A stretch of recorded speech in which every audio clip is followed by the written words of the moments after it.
Hi everyone, welcome back to my channel. Hope आप सब लोग बहुत अच्छे होंगे। आज है 27 नवंबर, तो ये एनिवर्सरी वीक कह लो। और मतलब ये 7-8 दिनों में पिछले साल मेरी पूरी ज़िंदगी चेंज हो गई थी। ठीक है, तो आज है प्रपोजल डे। 27 को इन्होंने मुझे प्रपोज किया था।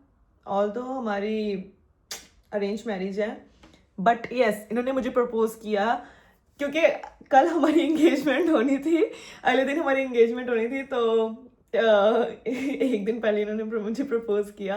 किसी ने मेरे लिए ऐसा इतना डेकोरेशन, ये सारा कुछ इन्होंने और बोवी ने मिलके, मतलब ये बोवी को कांटेक्ट करते थे और सारा कुछ फिर वहाँ पे बोवी ने अरेंज किया कि जैसा भी हो, क्योंकि ये 26 को पहुँचे, 27 को हम लोग मिले, 28 को हमारी इंगेजमेंट हुई, 28 की रात को ही हम लोग उदयपुर चले गए थे। 29-30 हम लोग वहाँ पे प्री वेडिंग शूट करके आए। तो ये हमारा ये 10 दिन थे जो पूरे शादी में ऐसे निकले कि हर दिन कुछ ना तो कुछ था। So I am planning to do something for him. उससे पहले मैं स्किन केयर कर लेती हूँ। पहले मैं हेयर ड्राई कर लेती हूँ थोड़ा सा ना, वरना हर हफ्ते मेरे बाल ऐसे ही लगते हैं, लाइक वेवी टाइप के। सो हेयर सीरम के बाद, जैसे कि मैंने अभी हीट यूज़ करनी है अपने बालों में, तो मैं हीट प्रोटेक्टर स्प्रे लगा, स्ट्रीक्स का प्रोडक्ट है ये भी लेने वाला हुआ यार।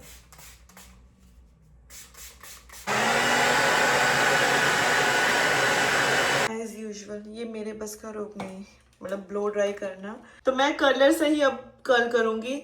जो मेरे पास था ना ब्लो ड्राई वाला जो था टूल, वो इंडियन स्विच था उसका, तो यहाँ पे लगेगा नहीं इस वाले में, तो प्रॉब्लम हो गई।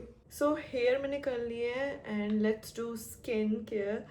तो सर्दियाँ आ चुकी हैं, ऑलमोस्ट सभी अब स्किन प्रॉब्लम्स फेस करते ही करते हैं, राइट। जैसे हमारी स्किन ड्राई हो जाती है, क्रैक्स आने लग जाती है स्किन पे, या किसी की एक्सट्रीम वाइट हो जाती है जो ड्राइनेस होती है। बाकी और हमारी ईटिंग हैबिट्स पे भी डिपेंड करता है। साथ ही साथ हम लोग ट्रैवल करते हैं तो कितना वो डस्ट पॉल्यूशन हमारी स्किन पे आके चिपक जाता है, जो कि हमारी स्किन को पूरा खराब कर देता है, राइट। और हम लोग अपनी स्किन पे इतना ध्यान भी नहीं देते, उसे इग्नोर कर देते हैं, बट ऐसा करना नहीं चाहिए। स्किन है, मजाक नहीं। हेल्थ के साथ साथ अपनी स्किन का भी पूरा ध्यान रखना चाहिए, जैसे कि मैं अपनी हेल्थ का भी ध्यान देती हूँ और स्किन पे भी ध्यान देती हूँ। So yes, I am using cure skin products. आप भी अपनी स्किन के अकॉर्डिंग एक पर्सनलाइज किट रेडी करवा सकते हैं। डिस्क्रिप्शन में लिंक है, तो जाइए क्योर स्किन ऐप को डाउनलोड कीजिए, रजिस्टर कीजिए अपने नंबर से। फिर अपना नेम, एज, जेंडर फिल करने के बाद स्किन और हेयर ट्रीटमेंट का ऑप्शन आएगा, आपने स्किन ऑप्शन चूज करना है। देन आपको अपने सारे क्वेश्चंस के आंसर सही देने हैं। वो आपको कुछ क्वेश्चंस पूछेंगे कि आप कौन से प्रोडक्ट्स यूज कर रहे हैं, क्या चीजें हैं, वो आपको सही आंसर देने। और फिर आपकी 2 फोटोज क्लिक होंगी। सो वो फोटोज क्लिक होंगी एआई डिटेक्शन कैमरा से, जो कि डिटेक्ट करेगा आपकी फेस की प्रॉब्लम्स को और एक रिपोर्ट जनरेट करेगा, जिसको सर्टिफाइड डर्मेटोलॉजिस्ट स्टडी करेंगे और एक पर्सनलाइज किट रेडी करेंगे आप लोगों के लिए। सो मेरी ये किट है, ये 2200 किट है एंड इट हैज़ 5 प्रोडक्ट्स। मेरा फेस वॉश बाथरूम में है। So it has 5 products. So इस प्राइस में 2200 में आपको doctor consultations, monthly followups, lifestyle tips and instructions और डाइट टिप्स भी मिलेगी। क्योंकि अगर आपकी गट हेल्थ अच्छी होगी तो आपका फेस, आपकी स्किन अच्छी होगी, हेल्थ भी अच्छी होगी, राइट। और क्योर स्किन की 98% एक्यूरेसी है कि आपको 3 to 4 वीक्स में चेंजेस देखने को मिलते हैं। और हाँ, अगर आप ऑर्डर करेंगे तो आपको फ्री डिलीवरी में ये प्रोडक्ट डिलीवर हो जाएगा। सो देखिए इस बात की, go and download this app through the given link and use my code Simran100 for 100 rupees off. So guys, जैसे कि 1 साल हो चुका है, आज प्रपोजल डे कह लो, है ना, प्रपोजल डे था। तो मैं सोच रही हूँ कि मैं उन्हें सरप्राइज दूँ, जो कि उन्होंने मतलब पिछले साल इतना सारा कुछ सरप्राइज प्लान किया था। तो मैं भी सोच रही हूँ कि मैं भी कुछ करूँ। मैं सोच रही हूँ कि मैं केक बनाऊँ, और ब्रेड से जो केक बनता है, क्योंकि मेरे पास मैदा नहीं है। मैं सूजी और बेसन ले आई थी, मैदा लेके नहीं आई। ऐसा है कि मैं पता नहीं, मैं बाहर जा भी नहीं सकती क्योंकि ऑफ कोर्स गाड़ी है नहीं, बाहर स्नोफॉल भी होने लग गई है, और ऊपर से मेरे पास एक्सेस भी नहीं है कि मैं पेमेंट किस चीज़ से करूँगी। कुछ भी करूँगी तो उन्हें पता लग जाएगा, तो आई हैव ज़ीरो ऑप्शन। तो घर में जो भी चीज़ें अवेलेबल है तो मैं उसी से ही यूज़ करूँगी। फ्लावर ऑफ कोर्स मैं नहीं बना पाऊँगी, ऐसा करूँगी गुलदस्ता, ठीक है। तो मैं वही सोच रही, मैं मैं केक बना लेती हूँ तो उन्हें ऐसे जुम करके दे दूंगी जब आएंगे। तो मैं समझ नहीं आ रहा मैं क्या करूँ, कहाँ से स्टार्ट करूँ। खाना बनाने का भी टाइम आ गया और ना मेरी अभी बात हो रही थी उनसे तो बड़े स्ट्रेस से लग रहे थे, लाइक काम को लेके। तो मैंने कहा चल थोड़ा सा माहौल थोड़ा वेवी कर लेंगे, वेवी। पहले मैं एक यूट्यूब वीडियो देख लेती हूँ कि ब्रेड से केक क्या बनाऊँ। हाँ मेरे पास छोटी मोटी चीज़ें तो है मेरे पास, जैसे ब्राउनी के लिए ब्राउनी मिक्स है, पैन केक का भी मिक्सचर में ऐड कर सकती हूँ क्योंकि केक ही बनाना है। पैन केक, ब्राउनी में भी केक, और ब्रेड का भी मैं, ब्रेड मैदा नहीं है बट ब्रेड जो है वो मैदे से बनती है। एक एग डाल लूँगी मिल्क। हाँ हाँ हाँ हाँ हाँ। चलो ब्रेड को काटते हैं। आप ब्रेड तो मैं 4-5 ही डालूंगी, वैसे ये मल्टीग्रेन वाले ब्रेड हैं। एक आध वीडियो देखी मैंने तो उसी से बस मैं एस्टिमेट लगा के बनाती हूँ। वैसे इन्हें टिरामिसू बहुत पसंद है और केक वे कितना खाते हैं नहीं, बट मतलब अगर मेरे पास टिरामिसू भी पड़ा है वैसे, मतलब उसके 2 केक तो पड़े हैं, तो मुझे ये है कि जो मैं खुद करूँगी ना वो ज़्यादा सही लगेगा रेदर देन कि उसको बस सजा के और रख दूँ, तो वो नहीं इतना सही। लाइक थोड़े से एफर्ट्स अच्छे लगते हैं करने। जो भी हमें बेकिंग पाउडर, बेकिंग सोडा की ज़रूरत होती है आई गेस ये ब्राउनी वाले मिक्सचर में मिलेगा, क्योंकि ब्राउनी है तो ये ऑफ कोर्स ये भी फूलेगी। अगर मैं इसी को बना लूँ तो, अगर मैं अकेला है ना तो बना सकती हूँ।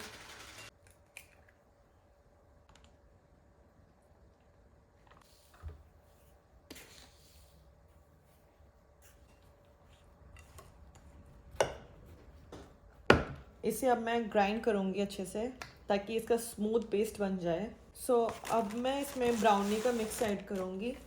आई गेस छोटा सा ही केक बनना चाहिए। मेरे पास मिक्सचर वो है नहीं, इसलिए मैं फ्रोजिंग मशीन से ही इसको मिक्स करूँगी कि ये अच्छे से नाइस गो गो गो। हाँ गाइस, तो मैंने काफ़ी सारे पिछले ब्लॉग में से कमेंट्स देखे थे कि आपके काफ़ी सारे डार्क सर्कल्स हैं एंड ये ऐसे कि क्या हुआ, आपकी हेल्थ ठीक है ये। भाई मतलब मेरे डार्क सर्कल्स एक्चुअली ये चीज़ ना काफ़ी ज़्यादा शुरू से ही है, खड्डे टाइप कहते हैं जो, वो अंदर है। तो कभी वो कैमरे में दिखता है कभी नहीं दिखता, तो मैं ऐसे हो गई भाई कि यार सच में मैं कमज़ोर हो गई ऐसे कुछ। बट जब मैं यहाँ आई थी ना तब मेरा वेट 49 या 50 समथिंग था, और अब मैंने कल ही देखा तो मेरा 51 हो चुका है 51.8 हो चुका है। मैंने पहले भी केक बनाए हैं, बहुत टाइम हो गया मैंने बनाई, मतलब घर पे बनाती थी पहले। तो मुझे यह है कि कहीं, क्योंकि उसका जो बैटर होता था ना तो वो थोड़ा सा लाइक ज़्यादा वाटरी भी नहीं होता था, ज़्यादा हार्ड भी नहीं होता था। मुझे यह है कि ऐसा ही होता है यस, इसको थोड़ा सा ना रहने देती हूँ। I am going to pour this batter in this panda. मेरे पास बटर पेपर नहीं है तो मैं बटर ही लगाऊंगी नीचे इसके सरफेस पे।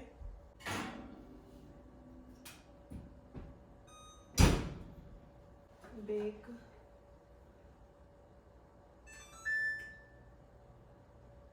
नहीं, अबे 350 पे करना। 11 कब से इसे 350 पे सेट कर रही हूँ, ठीक है। और जैसे स्टार्ट करी थी तो वो 120 हो रहा बार बार। अब मैंने देखा कि जब मैंने स्टार्ट करने के बाद कि वो 125 हुआ, फिर एक 30 सेकेंड्स के बाद 130, फिर 135 और देखो 140 हो गया है ना। तो अच्छा ये ऐसे करेगा। लाइक मैं फर्स्ट टाइम एक्चुअली यूज़ कर रही हूँ तो मुझे इतना आइडिया नहीं था, वरना मैं वहाँ पे तो चलो माइक्रोवेव थे हमारे पास तो उससे कर लेते हैं। मुझे लगा इस पे, बट इसमें भी बन सकता है, बट इसमें टेम्परेचर हम सेट नहीं कर पाएंगे। वो पता नहीं, आई गेस पीछे का टेम्परेचर उन्होंने सेट किया होगा, और इसमें है भी नहीं कि बेक करने के लिए वो है। भाई केक के साथ साथ खाना भी बनाना है, तो यस दाल के लिए मैं तड़का रेडी कर लेती हूँ, साथ साथ खाना भी बन जाएगा, साथ ही साथ सारा कुछ हो जाएगा। बस 6 बजे से पहले सारा कुछ मुझे कंप्लीट करना है और 4:30 हो रहे हैं। एक्चुअली मेरा मन तो बहुत था कि मैं रोज़ वो ये सारा कुछ मतलब लाइक लेके आऊँ, है ना, कि बुके एंड ऑल। मैं चाहती थी कि जैसा पिछले साल अरेंज किया था वैसे ही कुछ करो, बट मैं ऐसे मतलब कर नहीं पाऊँगी क्योंकि जिस वीज़ा पे मैं आई हूँ अभी तक उसमें मैं ना काम कर सकती हूँ, ना मेरे पास बैंक का कोई एक्सेस है। मतलब अभी तक हमने बनाना है क्योंकि ड्राइविंग टेस्ट भी मैंने देना है, बट वो ये है कि मेरे पास अभी एक्सेस नहीं है। मेरे पास था इनका कार्ड, अभी कल गाड़ी में रह गया है, तो मैं वो यूज़ कर सकती हूँ, बट मैं जाऊँ कैसे? ऊबर करके हैं कैसे? वो सब नहीं अब मैंने करना। मतलब अगर मैं बाहर जाती भी ना तो इन्हें पता लग जाता कि हाँ ये गई है, फिर मुझे पूछते हाँ क्यों कहते क्या हुआ ये सारा कुछ, तो वो फिर मेरे मुंह से निकल ही जाता। तो इसलिए मैं घर पे रह के मैं कहा जो भी चीज़ हो सकती है वो पॉसिबल वो कर लेती हूँ, बाकी तो क्या ही कर सकते हैं।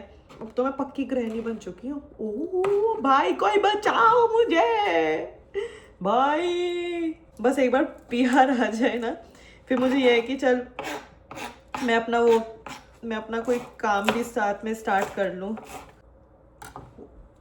ओए यार बहुत पड़ रही है आंखों में, आई गेस रेड अनियन है इसलिए। सो गाइस केक रेडी हो चुका है, और जब तक मैंने इसे थोड़ा सा हीट पे रखा है, मैंने बंद कर दिया है, बस थोड़ा सा हीट में ये पक जाएगा अच्छे से। और तब तक मैं इसकी क्रीम रेडी कर लेती हूँ ऊपर गार्निशिंग के लिए, और उसमें मैं ये ऐड कर लूँगी। बस पहले ये थोड़ा सा हीट कर लूँ, तो मैं ना इसे ओवन में रख देती हूँ ताकि चॉकलेट मेल्ट हो जाए। So guys the cake is ready. ये बहुत गर्म है भाई, इसको मैं कैसे पलटाऊँ?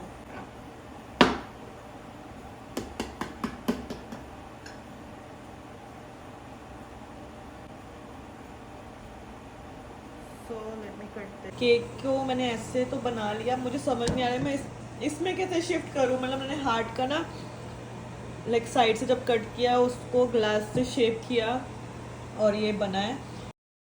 सो केक की फाइनल लुक कुछ ऐसी बनी, और इसे मैं फ्रिज में रख देती हूँ ताकि थोड़ा सा ठंडा, और जब आए फिर हम कट करें। Guys he is coming in few minutes, और मुझे समझ नहीं आ रहा है कि मैं इन छोटी कैंडल्स के अलावा क्या रखूँ यहाँ पे। लाइक आई वांट कि ये थोड़ा सा अच्छा लगता। मेरे पास कुछ भी नहीं है कि मैं कुछ डेकोरेट करूँ या क्या चीज़। केक अकेला रख दूँगी तो वाइन की बॉटल होती वो रख देती, कुछ भी नहीं है।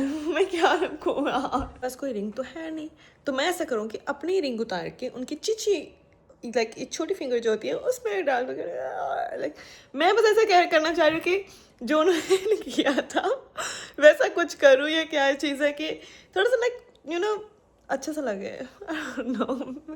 I know I sound cringe यार। ठीक है, आप लोगों ने मेरी वो वाली साइड भी देखी है कि हाँ कि फ़र्क नहीं पड़ रहा है ऐसे टाइप की, थोड़ी सी रोमांटिक साइड भी देख लो।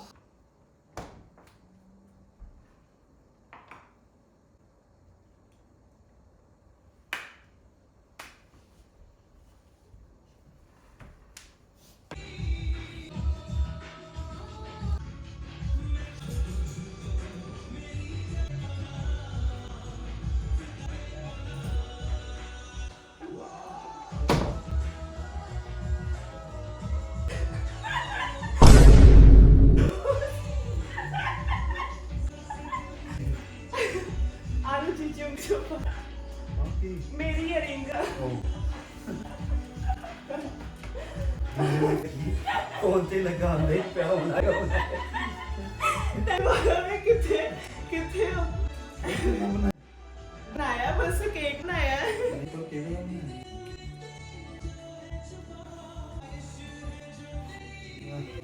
मैं खाऊंगी।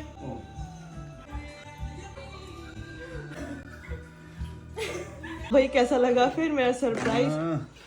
केक तो मस्त बना है, सही है ना? टेस्टी है। हाँ लगा नहीं था आप इतने बड़े शेफ निकलोगे। ऐसा ही है बस। ये स्पेशली हार्ट शेप बनाया है। हार्ट शेप पिज्जा भी आंदा थे। थैंक यू बहुत स्वादी हार्ट शेप पिज्जा। शौरमा आहा क्या टेस्टी शौरमा था। मैंने पूछा ना, मैं किया ना कि हाँ चल बाचे दे दे। ना। मैं क्या बाच दे दे हो? नहीं करनी। नहीं मैं क्या नहीं क्या बाच खाने हैं। मैं तो पूछा मतलब पूछना नहीं होता ना, मुझे नहीं लगा था। मैं तो कह रही थी मैं क्या शायद केक खाते ही नहीं, बट यार खा रहे हो तो स्वाद। सो गाइस केक कटिंग करने के बाद अभी हम लोग को कोई गैरी का काम है, वहाँ पे जा रहे हैं। तो मैंने कहा कि भाई मुझे शौरमा भी खिला देना साथ में, तो इसलिए फिर मैं भी रेडी हो गई हूँ। सो ये है मेरी आउटफिट, ये उस दिन लेके आए थे जो, तो कल इन्होंने वियर की थी, आज मैंने वियर कर ली। आज शायद इन्होंने पहनी है कि नहीं, हाँ इन्होंने भी पहनी है तो यस। और फुटवियर में मैंने ऐसे पहने आजकल, मतलब ऐसे स्टाइल काफ़ी है ना, सॉक्स ऊपर से डाल के एंड शूज़, काफ़ी रापची लगता है, रापची। फाइनली रोन तो बाद शोरमा मिल रहा है। कितना रुलाते हो यार आप मुझे, कुछ नहीं पूछा तो बस करो। आंखों में आंसू देख रहे हो, इतना रोने के बाद अब जाके मुझे शोरमा मिल रहा है। ओवर एक्टिंग बंद कर रहे हैं। ओवर एक्टिंग आता है। हो चिंदी चोर यू, चिंदी चोर मैं चिंदी चोर को जो बोलता है वही होता है। आप लोग जाके स्नैप चेक करो, उसमें जो 444 XL स्वेटर पहना हुआ है, मैंने दिखा दिया जो है, उसके गोडे तक जा रहा है। गोडे तक जा रहा हैगा यार।